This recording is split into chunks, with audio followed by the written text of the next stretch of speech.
Halo rekan-rekan, berjumpa kembali bersama saya di channel TJJ Review. Di kesempatan video kali ini saya akan mencoba lagi sebuah bore cordless dengan harga terjangkau ya rekan-rekan ya. Jadi mungkin ini sangat cocok buat rekan-rekan sekalian. Kali ini adalah dari merek Toshitta, dari Toshitta Power Tool. Saya juga belum pernah coba untuk merek ini, semoga nanti memuaskan dan worth it lah ya kita gunakan untuk kegiatan kita dalam hobi baja ringan maupun woodworking.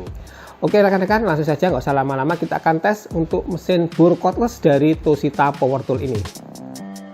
Baiklah rekan-rekan, ini untuk kemasan pengirimannya kita akan buka dulu ya, kita akan lihat seperti ini. Ini adalah merek dari Toshitta cordless drill set CD12A-12V. Sudah dilengkapi dengan registrasi K3L, jadi standar keamanan dari pemerintah sudah ada. Untuk spesifikasi caknya adalah 10 mili, speednya 600 rpm, untuk baterainya 12 volt 1,3 ampere ada 2, dan untuk torsinya sampai 20 Nm. Kita akan buka rekan-rekan seperti ini. Untuk tampilan dari kopernya, bahannya plastik, lumayan oke. Sekarang kita langsung buka saja ya. Kita buka untuk penguncinya ini. Selanjutnya kita akan buka untuk kopernya, kita lihat isi di dalamnya. Nah seperti ini rekan-rekan bagian unitnya dan bagian aksesoris. Kita akan cek. Yang pertama adalah kartu garansi. Ini sudah dilengkapi dengan garansi resmi dari pusat Toshitta. Untuk garansinya sendiri adalah berlaku selama 3 bulan terhitung dari tanggal pembelian. Dan ini adalah buku manual instruksi cara penggunaannya. Ini sudah dalam bahasa Indonesia. Nah ini untuk aksesorisnya, ini sudah dilengkapi dari connecting. Terus ini ada mata bor beton dan 3 mata bor besi. Dilengkapi juga dengan mata obeng, ini ada minus, ada plus, dan juga ada bintang. Selanjutnya ini adalah flexible rod ya rekan-rekan ya, digunakan untuk penyekrupan di tempat-tempat yang sempit. Ini akan sangat berguna. Kemudian ada juga untuk shock ya rekan-rekan ya, kunci shock ini paling besar ada di ukuran 12 mm dan paling kecil ada di ukuran 4 mm. Sekarang kita bahas untuk unitnya. Yang pertama kita cek untuk baterai. Untuk baterai ini ada 2, satu sudah terpasang. Untuk baterainya ini bahannya adalah dari plastik ya rekan-rekan ya, seperti ini, lumayan standar. Kemudian ada pinnya, ada 3, plus minus dan juga pin T. Kemudian ini untuk pengunci bagian bodinya, ini tertulis 12 volt Li-ion baterai. Sedangkan untuk chargernya menggunakan sistem travel charger. Untuk jack dari DC-nya standar seperti biasa. Di bagian depan ada indikator untuk pengecasan dan spesifikasinya output adalah 12,6 volt DC 1 ampere. Sekarang kita akan bahas mengenai unit utamanya ya, untuk mesin bornya. Kurang lebih seperti ini rekan-rekan ya. Untuk dipegang sih lumayan oke. Ini model pegangannya yang model T ya, seperti ini. Untuk bodi-bodinya dari bahan plastik, lumayan oke juga, cuma memang tidak dilengkapi dengan karet ya untuk bagian pegangannya. Untuk di bagian samping ada tulisannya Toshitta, bagian kanan beberapa spesifikasi, ini sampai di 20 Nm ya. Ada beberapa lubang untuk ventilasi udaranya. Untuk bagian switchnya ini sudah variable speed, jadi saat kita tekan sedikit dia putarannya pelan, semakin dalam akan semakin cepat untuk putaran dari motornya. Bagian atas ini untuk pengaturan arah putaran dari mesin bornya, bisa ke kiri, bisa juga untuk putaran ke kanan.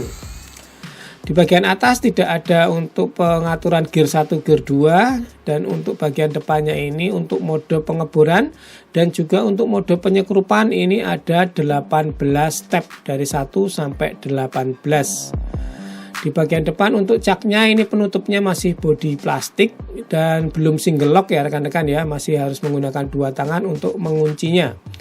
Untuk caknya sendiri ini sudah rapat ya saat kita kencangkan. Sedangkan untuk posisi paling besar ini bisa sampai dengan 10 mm untuk mata bornya. Dilengkapi juga untuk lampu LED untuk penerangan saat kita melakukan pekerjaan di tempat yang agak gelap. Oke, seperti itu untuk body dan build quality-nya. Sekarang kita akan lakukan beberapa pengukuran. Kita kerjakan dulu untuk pengukuran bagian pengecasan atau charger. Kita masukkan dulu untuk chargernya. Oke, ini sudah menyala ya rekan-rekan ya, warna hijau. Standby dayanya ada di 0,4 watt. Kita akan ukur untuk outputnya. Output charger ini adalah 13 volt ya. Selanjutnya kita akan lakukan untuk pengecasan dulu untuk baterai ini sampai penuh. Sudah menyala merah, sudah mulai mengecas, dan daya pengecasannya adalah 9 watt ya rekan-rekan ya. Berarti ini tidak terlalu besar untuk daya dari chargernya. Oke, sudah penuh untuk baterainya, sudah menyala hijau, kita lepas dulu. Kemudian kita akan ukur untuk tegangan output dari baterai setelah penuh, yaitu ada di angka 12,45 volt. Oke rekan-rekan, selanjutnya kita timbang dulu ya. Beratnya adalah 800 gram, masih di bawah 1 kilo. Untuk tingkat kebisingan ada di angka 82 dB ya, masih di bawah 90 dB. Kemudian untuk putarannya paling pelan ada di angka 140 rpm. Sedangkan untuk paling cepat ada di angka 700-an rpm ya rekan-rekan ya. Ini lebih pelan ya, jadi tidak sampai 1300. Sekarang saya akan melakukan percobaan untuk pengeboran. Ini saya menggunakan mata bor yang paling besar, yaitu 10 mili yang bisa dipasang di cak ini. Saya akan melakukan pengeboran di media kayu dulu. Ini kayu lumayan tebal ya. Oke, mesin bornya masih bisa kita gunakan untuk mengebor kayu tebal. Menggunakan kecepatan maksimal juga masih lancar. Cuma memang agak berat sedikit. Kita coba menggunakan mata bor yang lebih kecil, ini 6 mm. Nah, ini lebih cepat ya rekan-rekan ya jika kita gunakan untuk mengebor dengan mata bor kecil. Selanjutnya saya akan menggunakan aksesoris ini untuk pemasangan skrup. Kita pasang dulu seperti ini. Kita coba untuk pemasangan skrup. Oke, bisa, cuma kita harus setting dari step torsinya ya. Kita sesuaikan saja dengan besarnya skrup dan juga medianya. Oke, ini masih terlalu kecil, kita besarkan sedikit. Nah, seperti ini sudah sedang ya. Jika kita gunakan untuk melepas juga tidak ada masalah, lancar-lancar saja. Selanjutnya ini saya coba untuk melakukan pengeboran di hulu besi ya.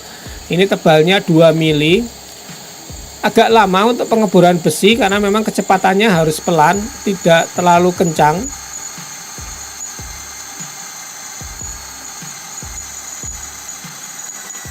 Nah, seperti ini bisa ya rekan-rekan ya, tidak ada masalah. Sekarang yang terakhir adalah saya gunakan untuk pemasangan baut roofing atau baut baja ringan. Oke, bisa berhenti dan tidak kebablasan. Ini tergantung dari settingan step torsi kita ya. Oke, berarti ini bornya bisa kita fungsikan sebagai alat untuk merakit baja ringan, juga tidak ada masalah ya rekan-rekan ya.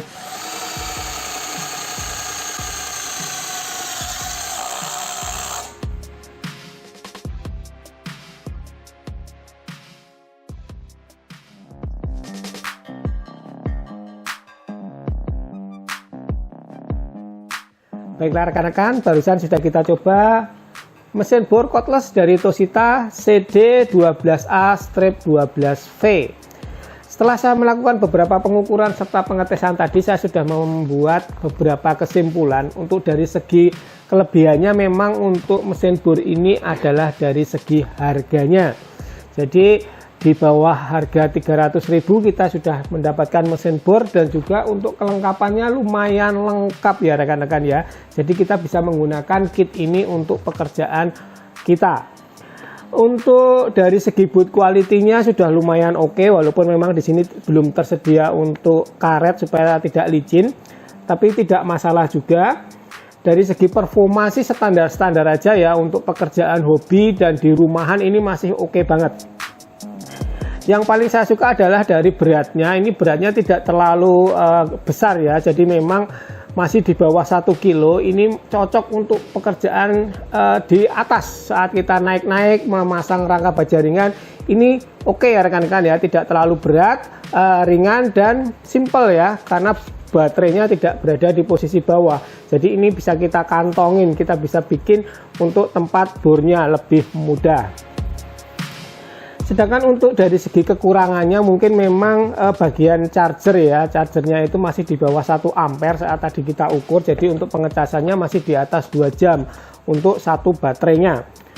Kemudian yang kedua adalah belum ada pengaturan gear 1 dan gear 2, sehingga kecepatan maksimumnya hanya di 700 rpm.